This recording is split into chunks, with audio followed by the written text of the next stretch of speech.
আজিৰ ভিডিঅ'ৰ যোগেদি যিসকল ছাত্ৰ ছাত্ৰী আগন্তুক HSSC 2024 দিবলৈ গৈ আছে তেওঁলোকক আমাৰ তৰফৰ পৰা আন্তৰিক শুভেচ্ছা জ্ঞাপন কৰিলোঁ। তেওঁলোকে যাতে নিজৰ এক্সামবিলাক ভালদৰে দি তেওঁলোকে ভবামতে এটা ৰিজাল্ট কৰিব পাৰে। আজিৰ ভিডিঅ'ত আমি ডিছকাছ কৰিব ওলাইছোঁ যে আমি এক্সাম হলত কি নিব লাগিব আৰু নিব নালাগিব, কাৰণ এইখিনি বস্তু নজনাৰ কাৰণে বহুতো ছাত্ৰ ছাত্ৰী অসুবিধাত পৰে। তো এইখন তোমালোকক দেখাবলৈ গৈ আছোঁ এটা এক্সাম চেণ্টাৰত ছাত্ৰ ছাত্ৰীসকলে পৰীক্ষা কেন্দ্ৰত নিবলগীয়া আৰু দিব নলগীয়া কিছুমান বস্তুৰ তালিকা। তো প্ৰথমতে ইয়াত দিছে পৰীক্ষাৰ্থী প্ৰৱেশপত্ৰ মানে এডমিট কাৰ্ডখন নিবা তোমালোকে, পৰীক্ষাৰ্থীৰ পঞ্জীয়ন পত্ৰ অৰ্থাৎ ৰেজিষ্ট্ৰেশ্যন কাৰ্ডখন নিব লাগিব, লগতে কলম, পেঞ্চিল, স্কেল, ৰাবাৰ ইত্যাদি লিখন সঁজুলি।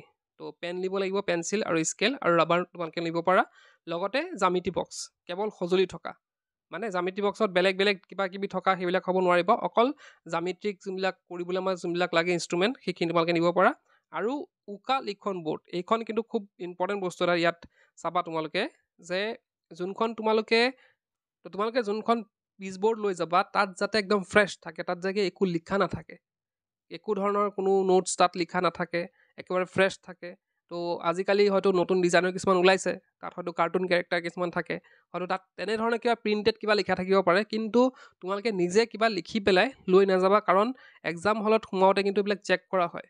যদি তাত কিবা লিখা পোৱা যায়, লিখা দেখে বা অলপ বেছিকৈ লিখা থাকিলে হয়তো তোমালোকে আগতে কিবা লিখি থৈছিলা তাত, তো সেইবিলাক নোটছ থাকিলেও কিন্তু তোমালোকৰ ভিতৰত সোমাব নিদিব পিচবৰ্ডখন। আৰু পিচবৰ্ডখন সোমাব নিদিলে কি হ'ব, কেতিয়াবা কি হয় আমাৰ বেঞ্চবিলাক বা ডেস্কবিলাক কি হয়, ডেস্কবিলাক আৰু তাত কেতিয়া ওখ থাকে, মানে প্লেইন নাথাকে। তো প্লেইন নথকাৰ ফলত কি হয় তাত লিখিবলৈ দিগদাৰ হয়।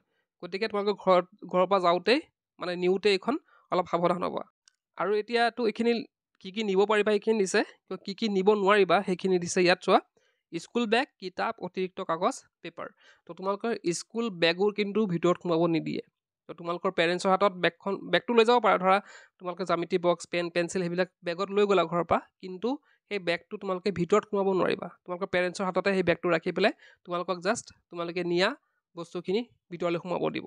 বাকী বেগ চেগ একো নিব নোৱাৰিবা। বা কিতাপ কোনোবা হয়তো পঢ়িবলৈ লৈ যাব পাৰে মানে বেগত, কিন্তু কিতাপখন ভিতৰত সোমাব নোৱাৰিব।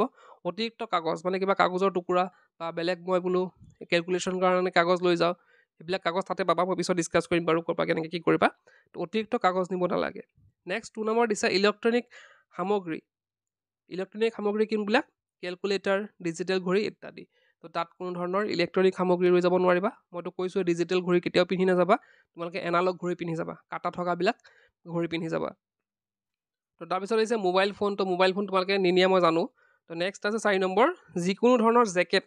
তো জেকেট পিন্ধি যাব নোৱাৰিবা তোমালোকে কি পিন্ধি যাব দিছে, কেৱল চুৱেটাৰ পৰিধান কৰিব লাগিব, কেৱল চুৱেটাৰ পৰিধান কৰিহে যাব পাৰিবা। তো এইটো ইনষ্ট্ৰাকশ্যন আছিল এখন স্কুলৰ। তো ইয়াতে তলতে লিখিছে যদি এইখিনি কথা তেওঁলোকে নামানে ছাত্ৰ ছাত্ৰীসকলক, তেওঁলোকক 3 বছৰলৈ পৰীক্ষা দিয়াত পৰাৰ পৰা বহিষ্কাৰ কৰা হ'ব। তোমালোকে বুজি পালা যে এক্সাম হলত কি নিব লাগিব, কি নিব নালাগিব। আৰু এটা কথা ইয়াতে কৈ যাওঁ যে আমি কি কৰিব লাগিব, সদায় এক্সাম হলত যাওঁতে এডভান্সকৈ যাব লাগিব। এডভান্স মানে কি, আমাৰ যিহেতু 8টা 20ত খুলি দিব, আমাৰ মেইন গেট খোলা থাকিব, আমাৰ 8টা 20ত সোমাব দিব, গতিকে হয়তো 8টা 15 বা 10তো খুলি দিব পাৰে। গতিকে আমি টাৰ্গেট ল'ব লাগিব যে আমি 8 বজাতে আমি কি কৰিম, গৈ পেলাই এক্সাম চেণ্টাৰ পামগৈ, সেইটো আমি টাৰ্গেট ল'ব লাগিব। এতিয়া আৰু এটা কথা ইয়াতে কওঁ যে আজি ৰাতি বহু সময়লৈকে বহুত দেৰিলৈকে পঢ়িব নালাগে। তোমালোকে ট্ৰাই কৰিবা যে 10টা 10:30লৈকে তোমালোকে শুই যাবলৈ ট্ৰাই কৰিবা, যাতে সোনকালে উঠিব পাৰা। আৰু শুৱাৰ পৰা উঠি বহুতো ছাত্ৰ ছাত্ৰীয়ে মই দেখোঁ তেওঁলোকে কিতাপখন লৈ বহি থাকে, বা এক্সাম চেণ্টাৰত যাওঁতে তেওঁলোকে কিতাপ পঢ়ি গৈ থাকে। তেনেকুৱা হ'লে কি হয়, কেতিয়াবা আমি পঢ়োতে কনফিউজ লাগি যায় যে এইটো আনচাৰ কি হ'ব, কিবা এটা কুৱেশ্যন নোৱাৰিলোঁ, তেতিয়া সেই আনচাৰটো বা সেই কুৱেশ্যনটো মূৰত ঘূৰি থাকিলে কি হয়, আমাৰ বেলেগ এই এক্সামৰ এনভাইৰমেণ্টৰ লগত আমি এডজাষ্ট হ'ব নোৱাৰোঁ। আমি কুৱেশ্যন পেপাৰখন চালেও আমাৰ সেইটো কুৱেশ্যন মনত পৰি থাকে, তো তেনেধৰণৰ খেলি মেলি এটা লাগে। গতিকে মই এটাই এডভাইচ কৰিম যে তোমালোকে এক্সাম হলত সোমোৱাৰ আগত ইমান পঢ়ি থাকিব নালাগে। তোমালোকে ৰাতিপুৱা উঠি পেলাই ৰাইটিং অলপ প্ৰেক্টিছ কৰি যাবা। ৰাইটিং প্ৰেক্টিছ মানে এটা কুৱেশ্যন লিখি যাবা, যাতে মানে হাতখন যাতে ফ্ৰী থাকে, এক্সাম হলত যাতে ডাইৰেক্টলি তোমালোকে লিখি দিব পাৰা। আৰু এটা কথা ইয়াতে যে সদায় এক্সাম হলত মানে যেতিয়া MCQ পেপাৰ আহিব এবাৰ যিহেতু, গতিকে MCQখিনি প্ৰথম অপশ্যনটো চাই তোমালোকে কাৰেক্ট বুলি টিক মাৰি থৈ নাহিবা।